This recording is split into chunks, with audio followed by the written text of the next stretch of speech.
Hey guys, Poketinking here, back with another video. Today we are going to talk about the Lord of the Rings Magic the Gathering set that is coming out in less than a month now. So we are at the end of May now. June is the release date for the Lord of the Rings set, and there is so much hype around this set. I can't think of a set for any TCG for years that there's been so much hype around. I've had so many people message me on Discord, on Instagram, comment on YouTube, and Facebook, everywhere. Even in person, people are sort of asking me, I've seen, the advertisements. Obviously, you've seen everywhere about the serialized One Ring. You're seeing people that are putting bounties of $500,000 up to $1 million already for it, which is absolutely ridiculous. But I kind of wanted to make a little bit of a video talking about kind of my thoughts about it and just a little bit of information about it, because I've had people asking, what is it? Why is it so hyped? Is it something that I should be looking into? So to start with, if we think about it as a standalone product, if we ignore the Magic the Gathering part of it, and it's just Lord of the Rings. So Lord of the Rings is one of the largest IPs ever. Rings of Power came out last year, the first season, and the second season I think is coming out later this year. Or the start of next year. I know they're going to be rebooting the movies as well. So it's an IP that's being talked about still to this day, which is, one of the big selling points for it, really. As well as the fact that it has a massive fan base, the lore, the amount of books that has been written about it, the work, that the whole world of Middle Earth is massive. So I think that alone is enough for it to be something that catches people's eye if we sort of ignore the One Ring aspect. So the thing that I'm looking forward to the most is generally just being able to open up a product that is Lord of the Rings. So I've been collecting the Lord of the Rings TCG that came out from Decipher back all the way in 2001. So that came out from 2001 to 2007, and there was just less, I think it was 18 sets or 19 sets. And Age's End was the last set, and it was kind of like I think it was like X amount of cards in a little small box, and that was pretty much it. That was the kind of end product, because the licensing sort of went on that one. So we haven't actually had a proper TCG for Lord of the Rings for so many years, and I had always thought that with the Rings of Power coming out, I thought that they'd probably end up trying to reboot the movies at some point, that having the boxes that I had, I'd rather get them now than obviously not be able to get them at all. So I was buying, 2018, I think I started buying a couple of them.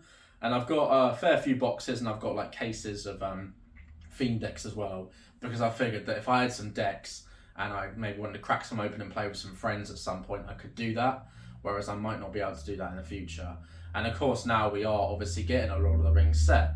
So I'm really looking forward to the art, just to be able to crack open the cards. There's already so much talking about the art style that they've used, some of the cards that's been leaked, like the Aragorn as well. People aren't happy because he isn't white, and people are saying that it's not true to Tolkien's work. Now, none of that really bothers me, honestly. I'm a massive Lord of the Rings fan. I've read all the books, I've read The Hobbit.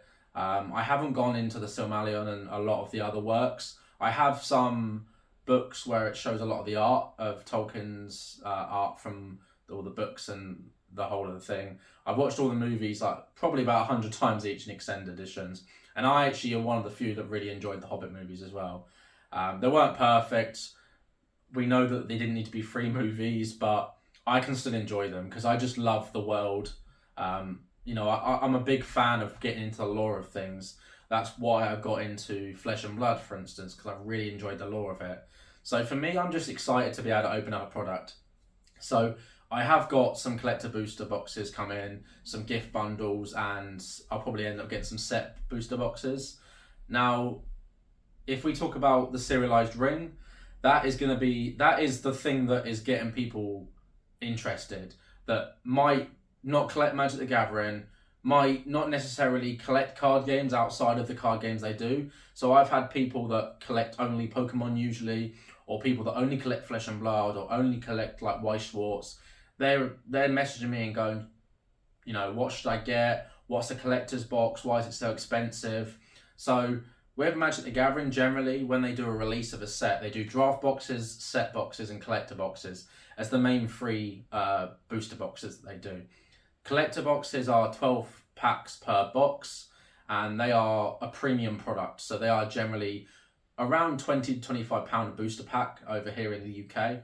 So it's not something that I've never bought a collector's booster box myself. I will get the odd pack now and then. It feels like a bit of a treat because you know you're going to get a load of foils, mythics and rares. And there's also always an opportunity to get something you can't get in the main set. So with New Phyrexia, it was the Phyrexian foil, special foil they had. And with other sets as well, they've had like specific stuff they could get. Like in Strixhaven, you had these special foil mythical archive cards that were absolutely stunning in Japanese. So collector's boxes are the most premium products. Then you've got set booster boxes, which is pretty much the standard run-of-the-mill box you'd get. You get an art card per pack, and you get an opportunity to get a card from the list. I don't know how that's going to work with this one, because usually it's 1 in 4 packs you get a card from the list, which is it's basically a list of reprinted cards for that set. Most of them generally aren't worth very much, but they're cards that can be useful, and some cards that aren't really useful as such. So they are cards that can be printed all the way back years ago into the 90s, and then there are some that I remember pulling one in, I think, March of the Machines, and it was from New Capenna, and I was like, that was literally like less than 12 months ago. But things like that, you know, and you can get mythics as well. So you can get some good stuff in there. I like the old style cards, the borders. I know that they did that with Brothers of War. They did the retro artifacts and stuff. And then you've got draft boxes, and draft is the most cheapest option for a booster box. So I don't believe you get the art cards. I don't think you get an opportunity to get cards from the list. Usually, or you might, but it might be hard to pull. And they're generally for players. They're better for players to build in decks and stuff. So they're the 3 products you can get. And then you've got bundles, which is usually 8 set boosters. It used to be draft, but they moved, I think, around just after Strixhaven. I think 2021 they moved to set boosters.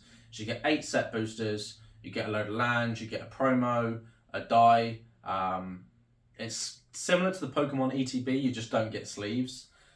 You also get the gift bundle, which is the same as a bundle, but you generally usually get a couple more foils, and you get a collector's booster, which is the key for this one, because the collector booster is the only way you can get this serialized 1 ring. Now that there are more serialized cards in this set, it isn't just the 1 ring. There's a load of all the Elven rings that are going to be in this set, and there's going to be serialized foil and non-foil versions. I think they're going to be, some of them out of 500 or 1,000 or 200, but there are going to be a lot of serialized cards in this set, as the trend seems to be progressing with Magic the Gathering. Their new sets all seem to have a multitude of serialized cards. That is their big selling point right now. So you've got a big IP, you've got Magic the Gathering, who know how to make a card game, they know how to make a set. I know that I've discussed on the channel before, especially on the podcast, a lot of the drama around Magic the Gathering and Hasbro and Wizards of the Coast, but they know how to make a product and they know how to market. You've also then got the serialized cards. So all these factors together is kind of making for the perfect storm, and that's why this set is being hyped up to be potentially the biggest selling TCG set in history. Not just for Magic the Gathering, but for all TCGs. So we'll obviously find out when the set releases, after 6 weeks, kind of how single prices are going. I think that singles are going to be quite affordable. So many people are going to be ripping collector booster packs to try get these, the 1 ring. So I think a lot of the singles are going to be quite affordable. I think set boosters won't be opened as much as usual, purely because people are going to go for collectors. So I think some of the higher rarity stuff might be a lot easier to get from this set than usual. But I'm really excited for this set. It's going to be a set for me that I might try complete the set, and I know that's not really a thing you do with Magic the Gathering. I haven't seen very many people do binder sets, not like with Pokemon, where people will do binder sets. I am going to try to, at least, potentially. Obviously, that's extremely hard because you can essentially get any card in foil, and you've got multiple versions of a lot of cards, especially the higher rarity cards, like the mythics and that. You usually have borderless, and then you have like a special foil version of it, and then you've got the borderless foil, the normal and the normal foil. So potentially it's something that I'll be looking at. I'm just really excited. I haven't been as hyped for a set in years for any TCG. I do collect Magic the Gathering. I try to get some of every set. Generally, I've been really enjoying most of what Magic the Gathering has been bringing out the last couple of years. My favourite set is Strixhaven still. I don't think it will ever not be Strixhaven. The D&D Adventures of Forgotten Realms even, is definitely up there as one of my favourite sets. And the Baldur's Gate set as well. So I'm really interested to see kind of what happens from this. There's a lot of people that are looking into this product that are going to be buying it. I know people that have already pre-ordered it that have never pre-ordered a Magic the Gathering product in their life. Some of which have never even pre-ordered a card game product in their life. So a lot of people are going to be trying to get this. Obviously, so many stores. It's going to seem at the start, I think, that allocations are short. But that's going to not be the case because so many stores that probably don't order much Magic the Gathering product, if any, will now be ordering this product because they want the hottest product of 2023 and potentially the hottest product of the decade. It's a bold statement, but I can't see very much beating it. Obviously, Disney's Lorcan is going to be massive when it comes out. Don't get me wrong, that comes out in August, I believe, and that is going to be big because it is Disney. You know, everyone knows Disney's one of the biggest IPs in the world. So that'll be interesting to see what happens with that. But let me know your thoughts, comments below. I'm going to do a little bit of a poll, I think, on YouTube to see people's thoughts as well. But just to let you know as well, I've also set up a Patreon. I'm not honestly sure how it works, but my idea is that I'll be able to react to things a lot quicker on there than getting behind the camera. There's only specific times that I can film videos, so it makes it extremely difficult sometimes when, you know, a news thing comes up, for instance. Generally, it's during American time, so like I'm asleep usually, or it's early hours in the morning. But I'll be able to help on Patreon and sort of do a post. The idea is that I'll do a couple of weekly posts. I'll be discussing some potential purchases, more of the investment side of it. I think I'll be leaning towards on Patreon. I know that we do touch upon this on the channel, but I don't want the channel just to be about that. So I will be probably doing some more of that kind of content on Patreon, as well as like generally explaining things like this video that we've done here now. People might not want to watch a 15-minute video. But yeah, let me know your thoughts. Please comment, like, subscribe as always, and have a great day.